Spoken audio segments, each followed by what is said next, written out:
Welcome.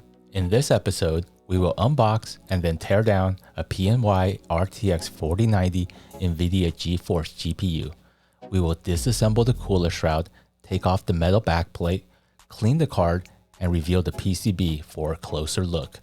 This is the Vector Network, and let's begin. The PNY RTX 4090 XLR8 Verto GeForce GPU is right on top when the box is opened. In the box is a quick install guide, an anti-sag bracket, and also a single 16-pin to 4 8-pin power adapter.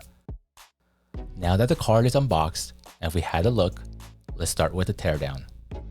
The teardown begins with removing the 4 screws surrounding the graphics processor.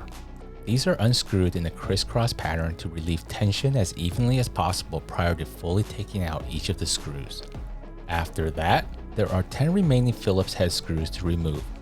One by one, these screws are long and thin enough where it attaches the backplate to the PCB and also through the cooler shroud. Next, we can lift up the metal backplate up and away from the PCB. After that, we can remove the I/O bracket by taking out the 4 Phillips head screws and display output port covers. Next, there are 2 remaining Phillips head screws securing the PCB to the cooler. After that, there are 3 cables to unplug. Putting pressure on them side to side and they come off. With those removed, we can lift up the PCB away from the cooler shroud.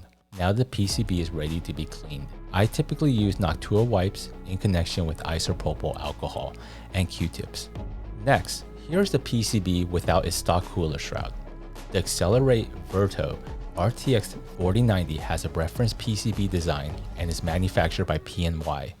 The GeForce GPU is powered by NVIDIA's Ada Lovelace architecture and has 24 GB of GDDR6X memory.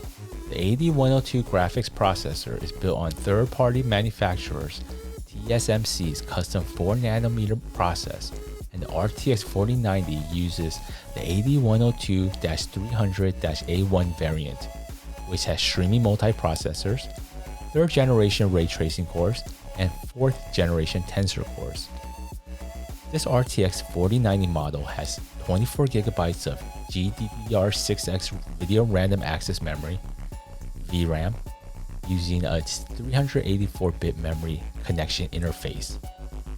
Unlike the 1GB memory modules used on the previous generation RTX 3090, this generation's RTX 4090 uses 2GB memory modules. This allows for all 12 memory chips to be placed on the front of the card, where they would benefit from the front side cooler or water block, rather than relying on a conductive or active backplate. This card has a TDP of 450 watts and has a single 16-pin power input design. Tearing down the card reveals a PCB that is shorter in length than the stock cooler shroud and of course much thinner overall. We can now attach a water block onto this PCB and install the PCB and water block combo into a custom water cooling loop. This will allow us to effectively cool this card without the use of the stock cooler shroud. Stay tuned.